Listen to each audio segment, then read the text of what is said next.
An Ohatchee man is behind bars facing 4 kidnapping charges. More scattered showers and thunderstorms across East Alabama for the next couple of days. We'll have the complete forecast details coming up. Coming up in sports, we'll check in on how our local high school softball teams are doing in regionals. EAN Local News starts now.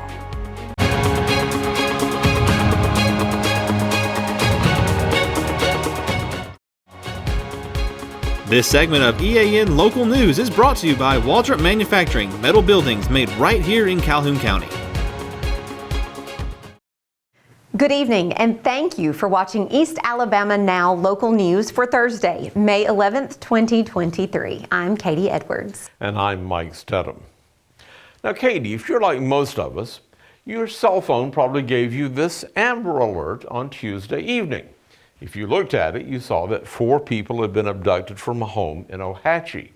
And about 10 minutes later, you got another alert canceling that first one.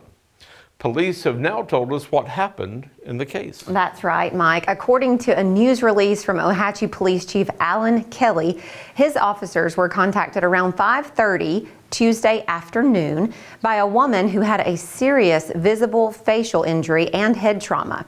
She told them she had been violently attacked by a man she had been in a relationship with, and that the man had forced her and her 3 children to leave a house on Boiling Springs Road and get into his vehicle. She identified the man as 31-year-old Stephen Pruitt.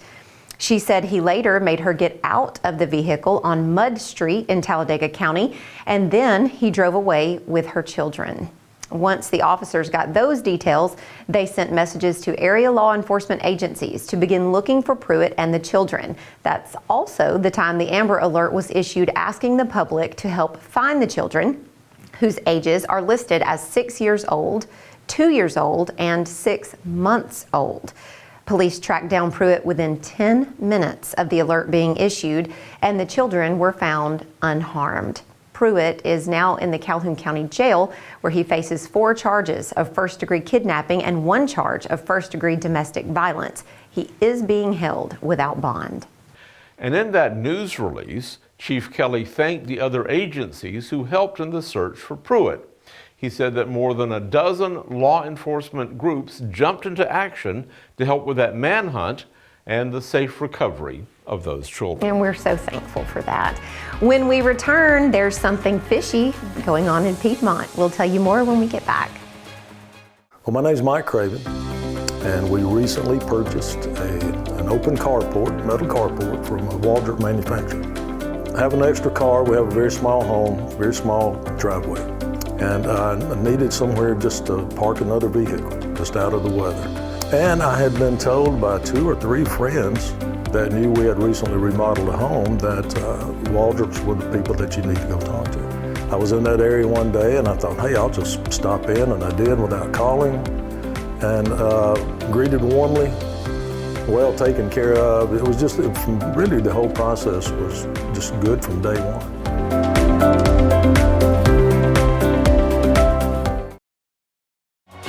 This segment of EAN Local News is brought to you by WM Grocery, located in Heflin, Wadowee, Roanoke, and in Piedmont. Well, the city of Piedmont has a problem. Too many fish. The carp population in the pond at the Veterans Memorial Park has become overcrowded. So for 3 hours Saturday morning, that's from 8 a.m. until 11 a.m., the no fishing signs will come down, and people are invited to drown their worms in that pond. There's just one rule: all fish caught must be taken home. Well, the Calhoun County Emergency Management Agency has actually posted a warning about the possibility of some severe weather this evening. John Holder joins us in the Weather Center. John, is this something that we need to be concerned about tonight? Well, Katie and Mike, there is a chance that we could see a few slightly severe showers and thunderstorms later this evening across East Alabama, but not a big deal with that. Just be aware that there could be some isolated severe thunderstorms in some locations. We'll break down the forecast coming up. Since 1993, WM Grocery has been a major part of our local community. WM offers the very best in fresh produce and an outstanding meat department. WM also has many local products not found anywhere else and fresh sushi every day. If you need an event catered, come see Mrs. K at any WM store. Curbside pickup is also available for your online grocery orders. Be sure to download the WM app for all the deals of the week and shopper rewards. Go check them out today at any of their locations. We take pride in our community and appreciate your business. Well, we started off with a lot of clouds today across East Alabama, but sunshine peeking out by later on this afternoon. That allowed temperatures to get back up above average, 84 for the high after another very warm morning, 67 degrees after all of the rain last night. The record high temperature 93, the record low 43, and the days are getting a little bit longer, not much, about a minute or two that we add on to the sunrise and sunset times at this time of year as we bear down on summertime coming in about a month or so, officially across East Alabama.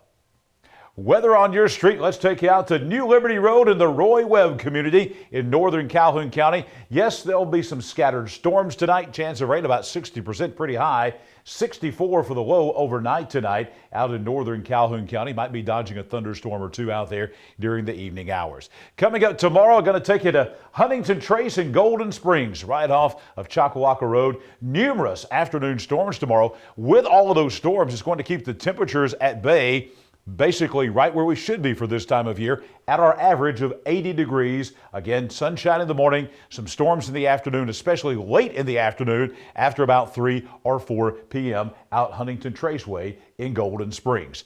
As we look at the weekend, if you're in Hobson City over on Martin Luther King Drive, it is going to be the warmest weekend of the year, not only in Hobson City, but all across East Alabama. Upper 80s, low 90s both days on both Saturday, but particularly on Sunday for Mother's Day, we're going to probably see our widespread 90-degree temperatures for the first time in 2023. The 7-day forecast, you see not a lot of changes this time of year coming up. We'll draw your attention there to Mother's Day on Sunday. Not only do we have a lot of heat coming, but the shower and thunderstorm activity is going to be really a lot less. Only about a 1 in 5 chance of a shower coming up on Sunday afternoon for Mother's Day, that high at 90 degrees. Pretty good chances for showers and storms for the heating of the day on Friday and Saturday. You see a 60% chance on Friday, a 50% chance of those storms on Saturday. Again, most of that will be well after lunchtime at about 3 or 4 o'clock in the afternoon. Those storms will pop up for a few hours, and then once the sun sets around 7:30 or so, they will be fading away with the heating of the day. Next week, classic summertime weather again. Temperatures in the mid to upper 80s for the most part. Nighttime lows in the lower to mid 60s, and every day the chance of a shower or thunderstorm. The average is about 40% or so. We talked about all the rain last night, and this will kind of show it. You look in places like Birmingham, down in east central Alabama around Lee County, Russell County, nothing at all. Didn't see anything. But here in East Alabama, as you can see, we had rainfall amounts in Calhoun County, over into Cleburne County slightly, of 1.5 to 2 inches. That was pretty common last night in a pretty short amount of time, only a 3 or 4 hour period. Some copious amounts of rainfall last night. Some big rainfall totals down in Clay County and Chambers County. But here in East Alabama, we got some much needed rainfall last night. Our rainfall average for the year, we were just about 1.5 inches ahead for the year. That added to the total last night. And some of the heaviest rains in all of Alabama were right here in East Alabama last night. More Jacksonville State softball to talk about. Sports is right now with Chase Robinson. Yeah, thanks, John. It was a tough morning for the Jacksonville State softball team as they came out in round 2 of the ASUN tournament and lost to the number 2 seed Liberty. The Gamecocks only had 3 hits in the game to Liberty's 5. Jacksonville State will have Florida Gulf Coast later today in an elimination game. The high school softball regionals continued today, and once again we have some local teams looking to make it to the state tournament next week. Alexandria got a 13-1 win over the Sardis Lions in 5A girls. They've been battling the weather today in Albertville. Some games have been pushed around. They were having to finish some games from last night, but in 4A, White Plains defeated Etowah 5-3. They will play North Jackson next. Jacksonville also defeated Cherokee County 9-7. They'll have the winner of Cordova and Madison County later today. Last night in the SEC softball tournament, the number 5 seed Alabama started their first game strong. They got a 7-2 win over Missouri. They'll advance to the second round. The Tide plays again tonight, and they have Arkansas, which is the host site for the tournament. But Tide coach Patrick Murphy is ready for the challenge of the home crowd. You know, when we play in the SEC tournament and it's on the road, it prepares us for the next weekend, the next weekend, the next weekend. So win, lose, or draw, it's a win-win for us tomorrow night. And honestly, I'd rather play the host, because then you know that this is it's going to be an away crowd. Obviously, it's going to be a pro Arkansas crowd, that's exciting for everybody. And when you play in the SEC tournament, you want it to feel like a championship event. And the SEC and Arkansas have done a great job. You know, they covered the entire outfield fence. We walked in and I was like, are we in Bogle Park? Because it really, doesn't look like it. But obviously, that part of it is really, really cool, because everybody that's here, it feels special.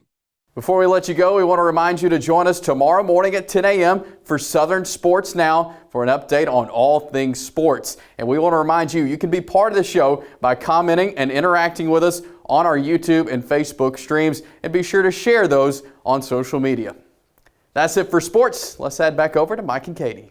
Thanks for watching East Alabama Now Local News. If you like what you're seeing, and we hope that you do, please share our newscast and stories on Facebook and YouTube. And check back with us Monday through Friday around 6:30 in the evening, on either Facebook or YouTube, for a recap of what's been going on in your community. And don't forget to like and subscribe, and leave us a comment while you're there, because we love hearing from you. We'll see you Friday for your news on your schedule.